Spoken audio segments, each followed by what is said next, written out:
Anda semua. Assalamualaikum warahmatullahi wabarakatuh. Kembali berjumpa dengan saya, Hirsbun Arif, dari Forum News Network. Sampai saat ini, kepastian adanya 6 orang prajurit TNI yang ditembak mati oleh OPM, Organisasi Papua Merdeka, itu masih simpang siur, apalagi disebutkan 9 orang itu dinyatakan disandra, dan kemudian ada 21 orang lagi yang juga terpisah dari pasukannya. OPM mengklaim itu betul terjadi, tetapi sampai sejauh ini TNI sendiri masih belum mengakui. Tapi yang agak menarik tentu saja, karena sejak kemarin itu Panglima TNI, Kepala Staf TNI Angkatan Darat, dan Pangkostrat itu langsung menuju ke Papua. Nah, saya akan mengajak Anda untuk berbincang kembali dengan Bung Slamet Ginting, karena menurut saya kalau sampai terjadi ada 6 orang pasukan TNI itu terdiri dari Kopassus dan Kostrat, itu betul-betul misalnya seperti berita disebutkan itu tewas ditembak oleh OPM, menurut saya ini menjadi satu keprihatinan yang luar biasa, karena bagaimanapun juga Kopassus adalah pasukan pasukan elit milik Indonesia, dan tidak hanya dihormati di kalangan TNI, tetapi juga di kalangan pasukan khusus internasional itu kiprahnya Kopassus itu juga sangat diakui. Dan langsung kita ajak ngobrol Bung Slamet Ginting. Assalamualaikum Bung Ginting. Waalaikumsalam warahmatullahi wabarakatuh. Ya, Yes. Sejak kemarin kita bertanya-tanya ya soal pemberitaan ini ya, Bung Ginting, karena ada dua soal ya, saya kira yang kita soal keabsahan berita itu sendiri, dan yang kedua, kalau betul itu berita itu terjadi, kita bertanya-tanya apa yang terjadi gitu ya dengan pasukan ya, kita. Apakah kalau ya. kita lihat, apakah betul OPM itu sehebat itu gitu sehingga bisa menewaskan 6 prajurit pilihan TNI dan menyandera mereka lagi? Ini kan Hmm. betul-betul menurut saya apa ya, jadi pertanyaan besar lah buat saya sebenarnya kalau semacam itu. Mari kita bicara tentang Kopassus dan juga pasukan elit di lingkungan TNI, Bung Ginting. Baik, Silakan Bung Ginting. justru diperbaiki termasuk oleh juru penerang atau humasnya TNI, baik di Puspen TNI, di Spenat maupun di Pemdam. Hmm. Jadi, apakah tembak menembak satu, Hmm. kemudian apakah penyerangan atau pengadangan itu Hmm. konteksnya tentu berbeda. Kalau saya memahami ini pasti bukan tembak menembak. Hmm. Kalau tembak menembak kemudian kalah itu nggak masuk akal gitu, karena Kopassus maupun Raider ini adalah pasukan-pasukan elit yang terlatih gitu. Hmm. Nah, beda kalau pengadangan, sedang patroli dihadang gitu, dihadang kemudian, atau penyergapan pos. Kalau kalau ini kesannya memang penyerangan terhadap pos, berarti ada kelengahan. Hmm. Nah, kemudian ini makanya harus dilihat dulu konteksnya seperti apa, peristiwanya seperti apa. Sampai sekarang kan tidak jelas kronologinya. Hmm. Jadi menurut saya lebih pada terminologi ini adalah eh, penyergapan. Nah, Hmm. jadi kita akan melihat lagi, Bung Hersu, bagaimana Kopassus itu kalau adu tembak tentu tidak kalah, karena Hmm. kualifikasinya memang yang diakui oleh dunia adalah kemampuan personil, Hmm. bukan alutsistanya. Ya. Sampai saat ini Kopassus itu berada di urutan 3 besar dunia untuk pasukan khusus, di bawah SAS Inggris, spesial Inggris, dan Mossad Israel. Jadi Kopassus itu nomor 3. Kemudian kalau Raider ini juga satu tingkat di bawah Kopassus. Hmm. Dia eh, punya kualifikasi untuk medan laga, misalnya hutan, gunung, rawa, laut, sungai maupun udara. Hmm. Jadi dilatih untuk perang jarak dekat untuk sebagai anti teror begitu, kemudian juga dia siap untuk pertempuran jangka panjang, Hmm. termasuk dalam tadi anti teroris begitu ya, dan juga perang gerilya. Nah, ini yang sedang dilakukan di Papua adalah perang gerilya. Ya. Lagi-lagi saya harus katakan TNI juga harus mau, dan pemerintah juga harus mau mengubah paradigma tentang status yang dilawan itu. Ya. OPM sendiri sudah menamakan dirinya adalah Tentara Nasional Pembebasan Papua Barat eh, organisasi Papua Merdeka.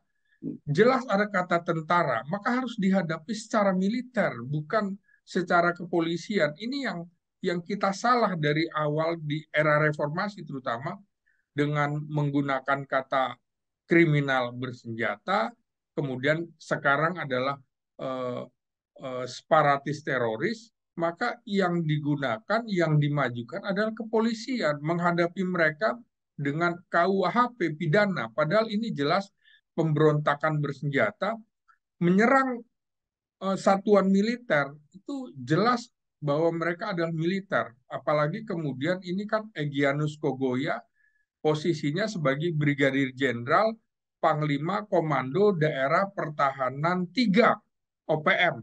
Kan jelas itu militer. Jadi kalau BRIMOB itu bisa dimajukan ketika intensitas kejahatannya tingkat tinggi. Nah ini kan bukan kejahatan lagi, tapi memang ini separatis. Makanya saya bilang kemarin itu nyatakan saja bahwa ini memang separatis. Kalau separatis dimanapun di dunia dihadapi secara militer, bukan dengan cara-cara kepolisian. Jadi menarik Bung Hersu, kedatangan Panglima TNI Kasat Panglima Kostrat ke Papua kemarin yang mestinya mereka ini hadir di acara ulang tahun ke-71 Kopassus, menurut saya juga justru bisa menjadi beban, Bung Hersu. Beban bagi pasukan. Kenapa? Karena harus memberikan pengamanan ekstra terhadap ketiga pejabat ini. Justru yang dibutuhkan moral bagi prajurit adalah penambahan pasukan untuk membackup mereka. Misalnya tambahan satu batalion atau kalau perlu misalnya satu brigade. Jadi ini jelas harus dinyatakan kita berhadapan bukan dengan lalat, tapi lawan harimau yang harus dengan senjata, bukan dengan tepuk lalat atau tepuk nyamuk. Jadi memang diperlukan pasukan-pasukan yang siap untuk perang di gunung dan perang gerilya gitu. Misalnya juga kita kemarin lihat bagaimana ada seorang letnan dua marinir yang mati atau gugur, itu kan tidak terbiasa karena dia diskenariokan untuk perang di pantai, bukan bukan di gunung, bukan spesialisnya begitu. Jadi betul kalau ada pernyataan Kasat Jenderal Dudung Abdurrahman, kita perlu evaluasi, jangan-jangan memang ada yang keliru di situ. Keliru dalam penamaan, keliru dalam memberikan siapa yang harus maju lebih dahulu. Kalau menurut saya, memang uh, intelijen kita mesti kuat dulu menghadapi gerakan separatis, apalagi yang dihadapi ini juga ada intervensi internasional, bukan bukan tidak ada. Dari mana senjatanya gitu. Jelas kalau kita lihat foto-foto atau video-videonya, senjatanya kalibernya adalah M16 dan lain-lain, bahkan lebih berat dari itu.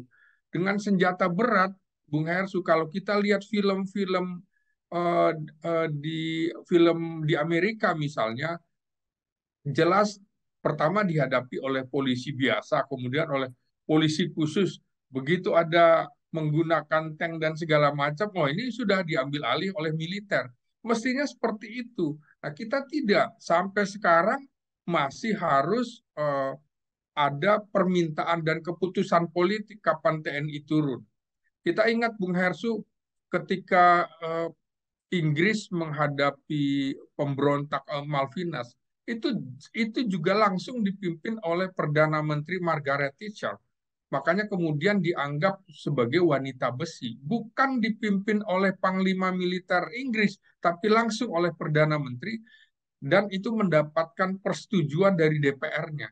Nah, kali ini juga kita bisa misalnya Presiden Jokowi sebagai pemegang kekuasaan tertinggi memimpin itu dalam pengertian harus didukung oleh DPR karena ini yang kita hadapi adalah separatisme. Nah, separatisme itu juga di mana-mana didukung oleh negara-negara eh, negara-negara lain juga mendukung kalau kita menghadapi separatisme dengan bersenjata. Tapi kalau kemudian dengan embel-embel kriminal bersenjata menggunakan militer itu justru salah nantinya. Atau separatis teroris ya berhadapan juga dengan misalnya eh, Densus 88 anti teror. Eh, Kalau kemudian anti terornya TNI itu harus ada keputusan politik. Jadi dari awal nih kita salah dan seharusnya kita mau memperbaiki diri. Dan lagi-lagi Bung Hersu, kita jangan mau kemudian apa namanya menyatakan keliru dan harus mengevaluasi diri. Jangan-jangan memang ada kesalahan di dalam rentang kendali operasi. Dalam hal ini misalnya saya lebih sepakat dalam penanganan ini dilakukan oleh satuan organik bukan satuan tugas. Kenapa? Ya. Supaya terbiasa dengan medannya. Misalnya Yonif 321 Majalengka di Majalengka Jawa Barat itu medannya tidak ada yang sama dengan Papua. Bahkan mestinya pratugas dulu mereka ada juga di Papua 3 bulan baru dinyatakan untuk siap operasi. Ini kan tidak masuk gitu langsung operasi.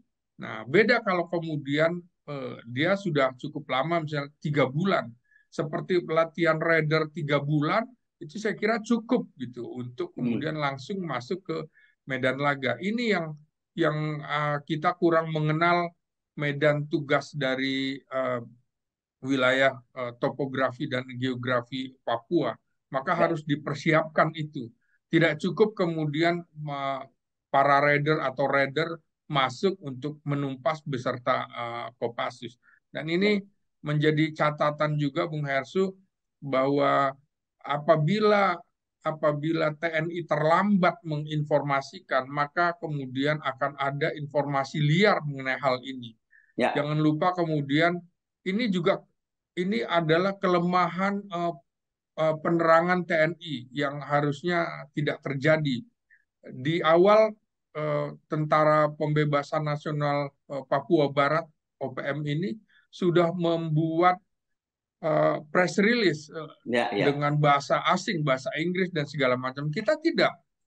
Mestinya harus ada juru penerang TNI juga menjelaskan secara dengan bahasa Inggris misalnya kejadian yang sebenarnya. Ini Hmm. menurut saya ada yang ditutup-tutupi dan ini juga justru menjadi pertanyaan sampai sekarang belum ada penjelasan. Tapi kalau kita lihat berita dari eh, webnya Angkatan Darat itu dijelaskan duka cita atas beberapa prajurit yang gugur. Beberapa artinya Hmm. lebih dari satu. Hmm. Sementara pengakuan Kapuspen sampai sekarang hingga pukul kemarin Hmm. 14:03 satu orang. Menurut Ya. saya tidak masuk akal. Makanya kemudian kita mesti ingatkan bahwa menghadapi OPM itu mereka punya front yang macam-macam, bukan cuma front kriminal, juga ada front politik, front bersenjata, dan juga ada front komunikasi informasi yang harus dihadapi oleh TNI. Begitu, Bung Hersu. Yes. Oke.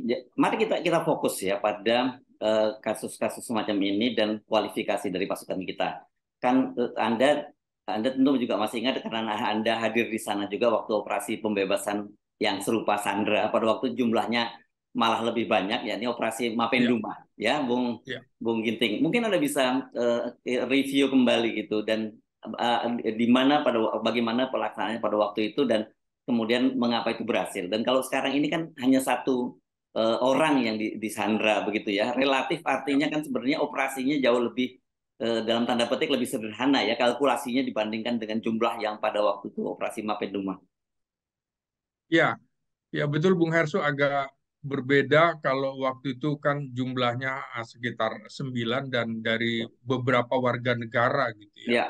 Eh, Kalau ini kan cuma satu warga negara yang perlu dipertanyakan juga adalah itu tadi. siapa Kapten Philip Mark ini gitu kan. Hmm. Apakah dia bagian dari organisasi pendukung organisasi Papua Merdeka? Kalau memang iya, buat apa juga kita Hmm. bebaskan gitu Bung Hesu? Karena di antara sekitar 20 negara di mana ada organisasi pendukung organisasi Gerakan Papua Merdeka, di situ Selandia Baru itu negara yang kecil, tapi jumlah pendukung atau organisasi serta LSM yang mendukung Gerakan Papua Merdeka ada sekitar 12. Ini harusnya juga menjadi catatan bagi pemerintah Indonesia. Kenapa tidak menekan Selandia Baru untuk kemudian membebaskan sendiri dalam pengertian bukan pasukan mereka. Pasukan mereka pasti tidak menguasai medan dibanding pasukan kita, dan kita tidak akan pernah mau mengizinkan pasukan asing untuk membebaskan. Nah, tantangan memang eh, lebih ringan sebenarnya Bung Hersu daripada kasus Mapenduma di mana ada peneliti yang juga hamil segala macam. Kan pembebasannya juga waktu itu bertahap, ada yang dibebaskan karena hamil, ada perempuan dan segala macam. Kalau ini kan tidak, ini sebenarnya cuma satu orang. Kalau waktu itu butuh waktu sekitar 4-5 bulan begitu ya. Ini kan sudah 2 bulan juga. Dan kenapa kita jadi repot-repot menurut saya, teknologi yang digunakan pada waktu itu, pada saat itu saya lebih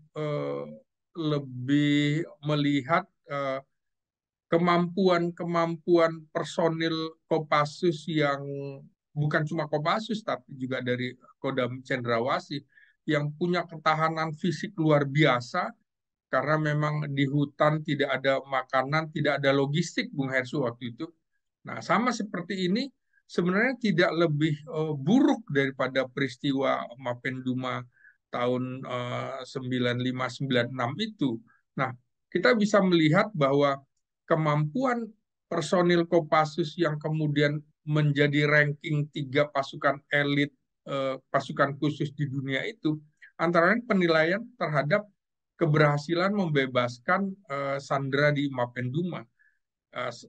Di luar kemudian pembebasan kasus Woyela tahun 1981. Jadi Ya, segala medan sudah dibuktikan oleh Kopassus, termasuk juga di medan-medan tempur ketika Dwi Korra melawan SAS Inggris. Jadi ya. itu juga diakui oleh SAS Inggris gitu. Hmm. Jadi ini yang membuat Kopassus itu mempunyai kemampuan personil yang tinggi sekali dengan kemampuan individu tanpa didukung oleh alutsista yang modern. Itu berbeda dengan pasukan elitnya Amerika. Kenapa kalah dengan Kopassus? Karena Kopassus kalah dari segi persenjataan, tapi fisik juga berbeda, kuat. Dalam beberapa kompetisi, Bung Hersu, Ya. kompetisi pasukan elit di dunia, termasuk juga kerjasama, Hmm. itu kita selalu menang, baik di Amerika, Korea, dan lain-lain. Ini yang diakui, termasuk oleh Jerman yang pernah melatih pasukan anti teror Indonesia ketika itu, misalnya Jenderal Luhut Panjaitan juga dengan Jenderal Prabowo Subianto pada saat mereka berpangkat mayor dan kapten latihan. Mereka mengakui bahwa, oh senang juga murid saya bisa melatih pasukan elit di Indonesia menjadi kemampuan anti teror yang masuk jajaran elit, bahkan lebih lebih unggul dari pasukan Jerman sendiri, Bung Hesu. Hmm. Jadi kemampuan Kopassus, kemampuan Raider yang kemudian sekarang dipertanyakan itu wajar, Bung Hesu. Hmm. Makanya harus ada uh, penjelasan secara kronologis dengan benar. Hmm. Mungkin menurut saya, Bung Hersu, ada perasaan psikologis yang berat Hmm. yang menjadi beban Kapuspen yang backgroundnya Angkatan Laut Hmm. untuk menjelaskan pasukan khusus Angkatan Darat, begitu juga Panglima TNI yang dari Angkatan Laut juga mungkin nggak enak hati gitu. Hmm. Apalagi kemarin di saat perayaan ulang tahun Kopassus, kan Hmm. kesannya akan menurunkan moral, maka Hmm. mereka berhati-hati menurut saya. Dan Kadis Penat juga tidak seperti biasanya lancar kalau di telepon wartawan. Sampai sekarang belum ada statement itu. Ya, ya, ya. Sampai sekarang juga belum ada statement dari petinggi Angkatan Darat termasuk Danjen Kopassus Panglima Kostrat. Jadi memang ada sesuatu yang janggal dalam peristiwa ini. Kita tunggu saja, mudah-mudahan Bung Arsul Hmm, tidak benar hmm, bahwa prajurit kita gugur sebanyak itu. Kita doakan saja, hmm. mudah-mudahan ini tidak benar. Dan kalau umat Islam ya mungkin bukan baca Yasin dalam pengertian mendoakan kematian, bukan begitu, tapi kita mendoakan saja mudah-mudahan para kesatria kita ini selamat dalam tugas negara sebagai kusuma bangsa ini. Begitu Ya, Bung Hers. ya. Tapi itu juga jadi satu persoalan ya menurut Anda. Kalau toh memang tidak benar, berarti kan ada satu persoalan komunikasi yang harus diperbaiki dan saya kira itu jauh Iya, lebih lebih ringan. Tapi kalau betul itu orang kemudian bertanya-tanya, kan memang itu kan syarat-syarat untuk jadi sebuah pasukan yang bagus itu seperti Anda katakan bolak-balik tadi itu soal secara kemampuan individualnya bagus. Itu artinya well trained gitu ya, dilatih dengan iya, baik iya. itu. Cuman yang lemah kita di well equipment itu harus diakui dan well pay gitu ya Iya, bayar iya, betul. tidak jadi well equipment dan well pay itu yang jadi persoalan yang tidak yang di kita gitu tetapi tetap tetap saja itu jadi soal yang serius kalau itu betul betul terjadi begitu dan tentu kita itu menurut saya kita perlu bertanya-tanya karena menurut saya bagaimanapun juga standar pelatihan itu dan standar rekrutmennya saya kira tetap tidak berbeda kita tahu ada beberapa yang diperbaiki kalau di masa lalu kan pelatihannya sangat berat ya Kopassus itu dan di era Pak Prabowo kemudian itu diubah karena Iya, ternyata banyak sekali pasukan-pasukan yang selesai latihan itu malah secara fisiknya mereka udah cedera gitu karena beratnya latihan itu. iya. Ya, betul Bung Hersu. Ya, perlu ada evaluasi-evaluasi. Yang Hmm. menjadi pertanyaan juga ketika TNI mengatakan tidak bisa berkomunikasi, menjadi aneh gitu. Ya, Berarti alat komunikasinya kok ya. begitu buruk begitu. Hmm. Padahal di medan tempur jangankan itu, Bung Hersu. Ketika kita liputan juga, liputan di daerah-daerah seperti Aceh dan segala macam, kita Hmm. pakai telepon satelit, gitu. Itu Ya. wartawan. Ya. Hmm. Apalagi kemudian TNI, mestinya mereka juga eh, punya orang-orang korps perhubungan yang juga di Kopassus. Mereka punya alat yang mestinya lebih canggih. Jadi tidak masuk akal dengan alasan medan cuaca tidak bisa berkomunikasi, tidak bisa menjelaskan. Bagi saya nggak masuk akal, Bung Esuk, yang terbiasa juga dalam beberapa kali liputan operasi militer. Jadi nggak Hmm. masuk akal menurut saya penjelasan ada kendala komunikasi. Betapa buruknya di era sekarang, Hmm. masa tidak bisa. Pada saat operasi Mapenduma, kita juga menggunakan satelit luar biasa, pakai drone segala macam, Bung Hersu. Hmm. Jadi luar biasa. Itu kan peristiwanya sudah berlangsung berapa tahun itu? Ya, tahun Sudah hampir 9 20 tahun lebih, ya, ya. bahkan 30 tahun. Hampir Masa 30 tahun ya. kita, ya, masa kemudian di era ini lebih buruk daripada peristiwa di Mapenduma. Nah, menurut saya juga kelemahan dari awal soal intelijen itu juga harus diperbaiki. Hmm. Apa kerja Badan Intelijen Negara? Apa kerja Badan Intelijen Strategis TNI? Hmm. Mereka harusnya yang memang memberikan informasi. Menurut saya memang kita lihat BIN itu sekarang kerjanya justru eh, kerja terbuka gitu. Misalnya pamer bahwa mereka melakukan operasi vaksin COVID gitu terbuka, bahkan seperti pasukan-pasukan teritorial mestinya kan tertutup. Begitu juga menjadi pertanyaan ketika Kabinda Papua waktu itu gugur, kemudian pasukan tempur sudah keburu masuk padahal informasinya belum akurat. Ini yang harus dibenahi juga menurut saya. Kualitas intelijen kita mesti ditingkatkan, terutama di daerah-daerah operasi. Jangan sampai kemudian bermain hanya di kota saja, tidak di hutan. Nah, untuk di hutan tentu membutuhkan pasukan Sandi Yuda sebelum Hmm. pasukan Parako turun.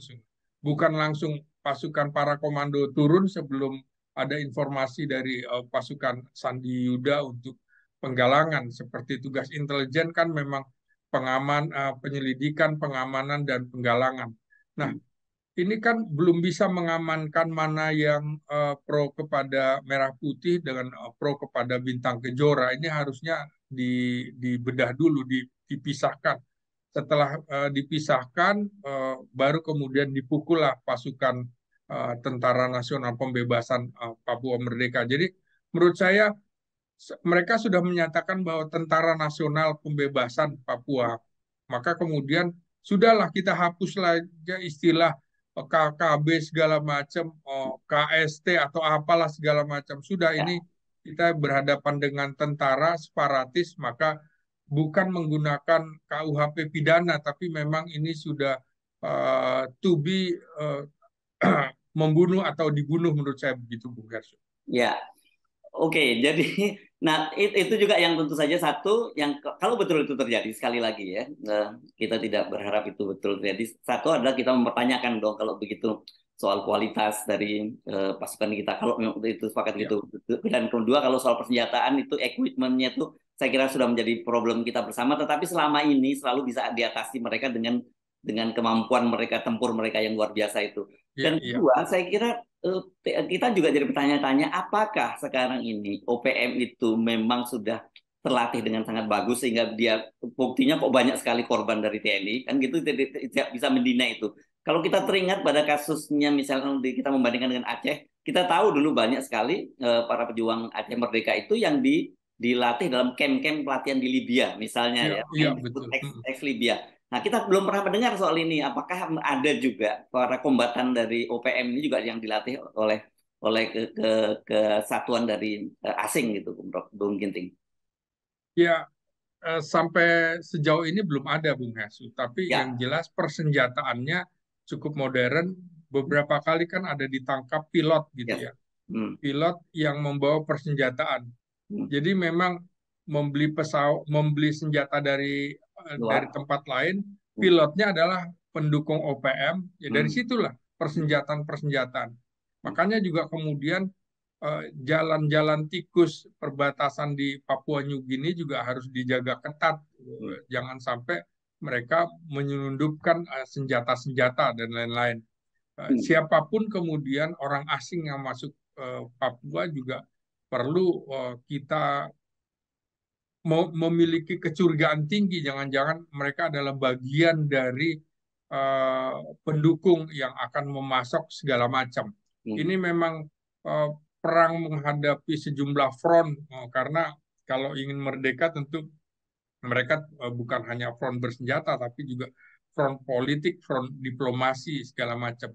Nah, ini menjadi catatan Bung Hersu bahwa kita harus belajar lagi untuk kemudian memperbaiki diplomasi, memperbaiki komunikasi, dan juga TNI memperbaiki, mengevaluasi operasinya. Jangan-jangan ada yang keliru dalam operasi. Saya sepakat dengan yang dikemukakan oleh Kasat, dan juga tentu seharusnya TNI juga uh, sejak sekarang juga sudah harus ada penjelasan resmi, penjelasan detail tentang peristiwanya. Jangan sampai kemudian keluarga dari prajurit ini juga menjadi was-was ketika kemudian anaknya atau suaminya atau bapak dari anak-anaknya itu uh, tidak jelas keberadaannya. Ini kan kalau kemudian terjadi, memang betul terjadi penyanderaan, hmm, apakah kemudian ini akan menjadi alat negosiasi gitu? hmm, Kita tentu tidak boleh bernegosiasi kepada pemberontak, Bung Hasso. Kepada hmm, pihak yang lemah kita tidak boleh memberikan kesempatan. Kesempatan itu kan diberikan kepada Fredilin waktu itu di Timur Timur, dan buktinya kita merdeka. Kita harus jaga kedaulatan, jangan mau dibawa ke ranah hukum seperti si Padan Ligitan juga, Bung Hersuk. hmm, Padahal kalau kita konflik itu yang diakui secara hukum adalah yang menguasai wilayah. hmm, Kita harusnya tidak dengan serta-merta menyerahkan masalah ini ke Mahkamah Internasional Sipadan dan Ligitan hilang di situ. Kita kalah. Padahal waktu itu jelas Inggris itu pinjam ke Belanda untuk membuat menara. Jadi itu wilayah Hindia Belanda. Jangan sampai resolusi PBB juga yang mengakui Papua atau Irian Jaya bagian dari Indonesia, itu resolusi itu dihapuskan karena kita melakukan pelanggaran-pelanggaran. Pelanggaran apa yang ditakutkan ancamannya adalah DHL itu, Bung Hesu, demokrasi, hak asasi manusia, dan lingkungan hidup. Ya. Ini yang diincar adalah hak asasi manusia.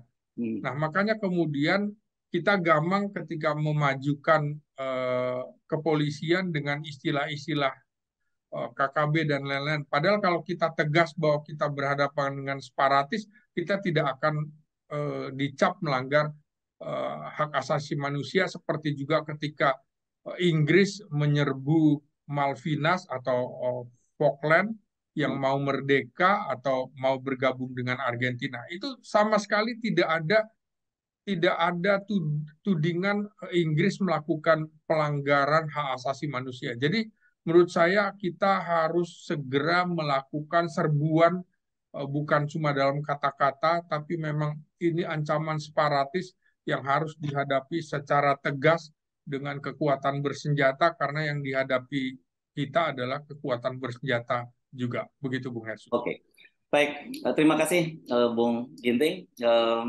Sampai ketemu lagi kita ya. Baik, Dan kita tentu saja kita menunggu kabar lebih spesifik ya dari TNI. Apa sesungguhnya yang terjadi? Karena bagaimanapun juga dengan tidak kejelasan ini juga menimbulkan pertanyaan, dan kalau kemudian terbukti itu juga menimbulkan pertanyaan lanjutan juga yang lebih serius iya. lagi ya. Oke, sampai ketemu lagi, Bung Ginting. Assalamualaikum Baik, terima warahmatullahi kasih, Bung Hersu. Yes. Assalamualaikum warahmatullahi wabarakatuh. Waalaikumsalam warahmatullahi wabarakatuh.